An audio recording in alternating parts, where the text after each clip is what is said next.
6월 1일 월요일. 아버지의 메모지. 서울 삼성동 트레이드타워에서 구두를 닦던 한 아버지가 있었습니다. 넉넉하지 않은 형편에 아들 넷을 키우던 그는 학원비를 댈 형편이 되지 않았습니다. 막힌 문제를 들고 오는 아들들을 볼 때마다 마음이 간절했지만 아버지 역시 답을 알려줄 수 없었습니다. 그러던 어느 날 아버지는 방법을 생각해냈습니다. 모르는 문제가 있으면 아침마다 적어두거라. 아버지가 다녀와서 알려주마. 아들들이 메모지에 적어놓은 수학 문제, 영어 문법을 품에 넣고 일터로 나가 손님들에게 조심스럽게 부탁했습니다. 선생님, 제가 배운 게 짧아 아이를 가르쳐 줄 수가 없습니다. 혹시 이 문제 풀이를 알려주실 수 있겠습니까? 처음에는 손님들도 뜻밖의 부탁에 놀랐습니다. 그러나 새벽부터 성실하게 구두를 닦는 아버지를 보아온 사람들은 하나둘씩 마음을 열었습니다. 그렇게 트레이드타워의 직장인들이 아이들의 조용한 과외 선생님이 되었습니다. 뒤늦게 그 사실을 알게 된 아들들은 깊이 감동했습니다. 아버지가 척척 답을 알려주던 것이 체면을 내려놓고 물어온 사랑의 결과였음을 알게 된 것입니다. 자녀 교육의 힘은 특별한 조건에서 나오지 않습니다. 말로만 가르치기보다 부모가 먼저 기도하고 말씀을 붙들며 하나님께 묻는 모습을 보여주는 것.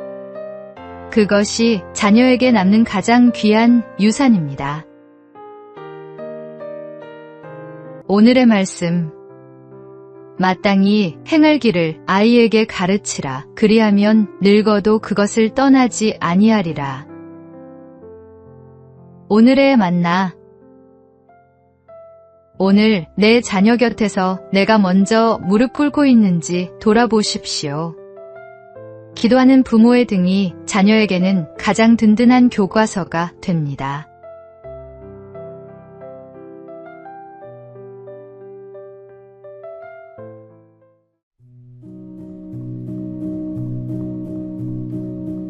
(6월 2일) 화요일. AI는 안아줄 수 없습니다. AI는 늘 내 편이에요. 나를 유일하게 다독여줘요.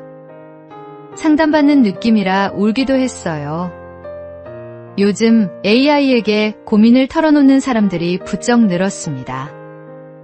말을 옮기지 않고 거절하지 않으며 언제나 친절하게 답해주는 AI는 속마음을 꺼내기에 편한 상대처럼 느껴집니다.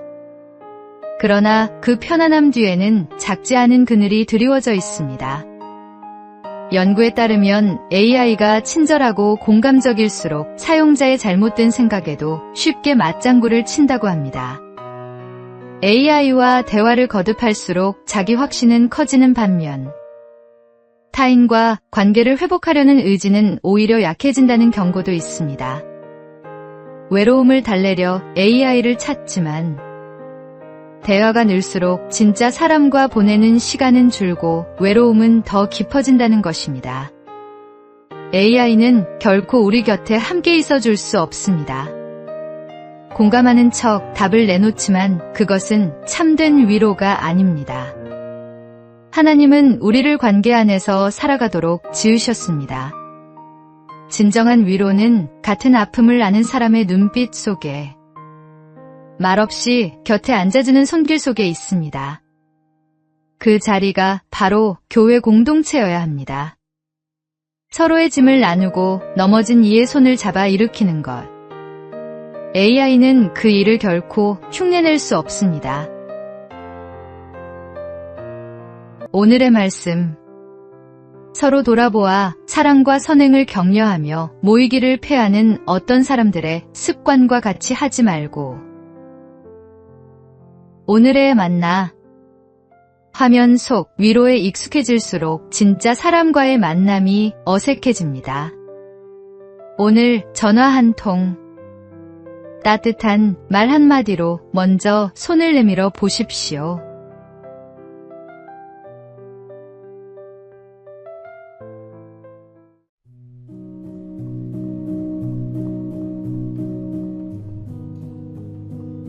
6월 3일 수요일 6년째 빵 한 개. 경남 남해에 빵식이 아재로 불리는 빵집 사장이 있습니다.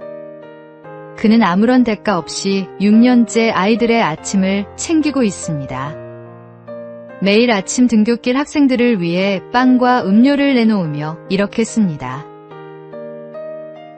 아침밥 굶지 말고 하나씩 먹고 학교 가자. 배고프면 공부도 놀기도 힘들지용. 2020년 4월 시작된 이 나눔은 어느덧 6주년을 맞았고 LG 2인상 수상으로 이어졌습니다. 이 일을 시작한 데에는 이유가 있습니다. 어린 시절 집안 형편이 갑자기 어려워졌을 때 이웃들로부터 크고 작은 도움을 받았던 기억 때문입니다. 그 온기가 지금도 마음에 살아있어 빵집을 차리면 꼭 학생들에게 나누겠다는 꿈을 품어왔다고 합니다. 받은 은혜를 기억하는 사람은 나눌 줄 압니다. 6주년을 맞아 그가 남긴 말은 소박하지만 묵직합니다. 아이들이 인사를 해줄 때 큰 보람을 느껴요. 늘 처음과 같은 마음으로 꾸준히 해볼게요.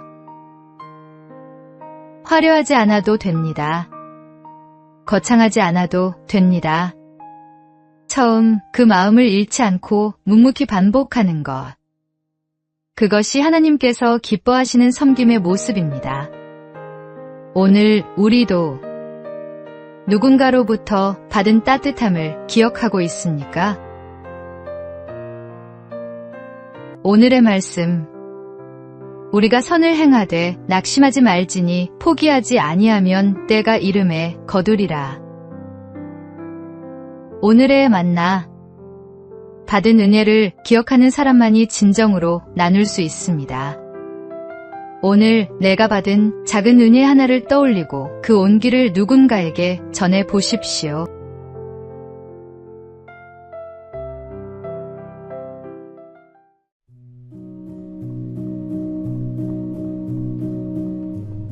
(6월 4일) 목요일. 집이 말한다. 한 신학자가 결혼한 지 얼마 되지 않았을 때 아버지가 새 집을 찾아오셨습니다. 아버지는 집 안 구석구석을 둘러보신 뒤 이렇게 말씀하셨습니다. 집은 크고 참 좋구나. 그런데 이 집이 하나님께 속한 사람의 집인지 세상에 속한 사람의 집인지 잘 모르겠구나. 그는 다시 집 안을 천천히 둘러보았습니다. 거실의 그림, 방마다 놓인 장식품, 책장과 벽면의 분위기까지 살펴보니 아버지의 말씀이 틀리지 않았음을 깨달았습니다. 겉으로는 아름답고 세련된 집이었지만 그리스도인의 향기는 느끼기 어려웠던 것입니다. 그는 집 안의 분위기를 하나씩 바꾸기 시작했습니다. 벽에 걸린 그림과 책장에 놓인 책, 식탁 위의 작은 말씀 카드처럼 가족이 자연스럽게 하나님을 기억할 수 있는 것들로 공간을 채워갔습니다. 그리스도인의 신앙은 교회 안에서만 드러나는 것이 아닙니다.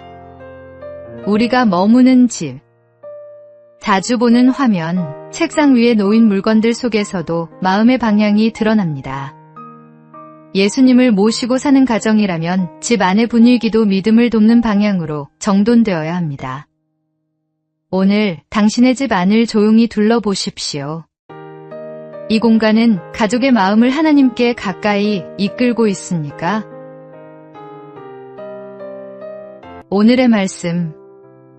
오직 나와 내 집은 여호와를 섬기겠노라. 오늘의 만나. 우리 가정의 분위기가 하나님의 향기를 품고 있는지 돌아보십시오.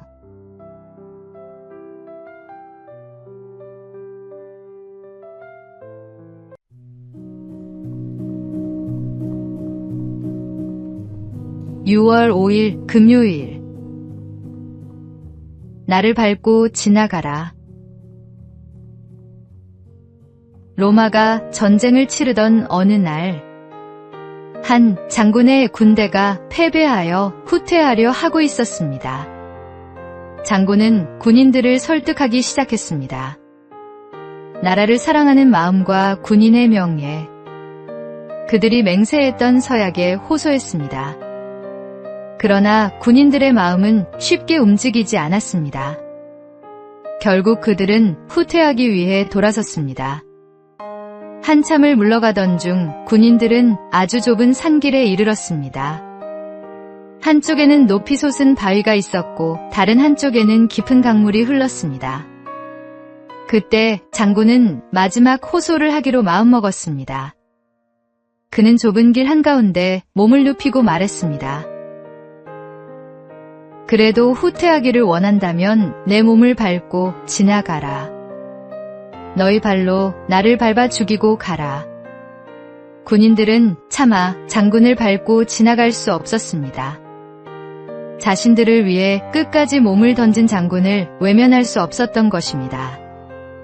결국 군인들은 다시 돌아서 전진했고 마침내 승리를 거두었습니다. 우리의 호국 영웅들도 이보다 부족하지 않았을 것입니다. 이름도 빛도 없이 나라를 위해 목숨을 아끼지 않았던 수많은 이들이 있었기에 우리가 오늘 이 땅에서 살아가고 있습니다. 오늘 하루 가족조차 찾지 못한 채 비석으로만 남아있는 호국선열들을 기억하며 감사와 기도로 보내시기 바랍니다. 오늘의 말씀, 사람이 친구를 위하여 자기 목숨을 버리면 이보다 더 큰 사랑이 없나니. 오늘의 만나, 오늘 자유롭게 숨 쉬는 이 하루가 누군가의 희생 위에 있음을 기억하십시오.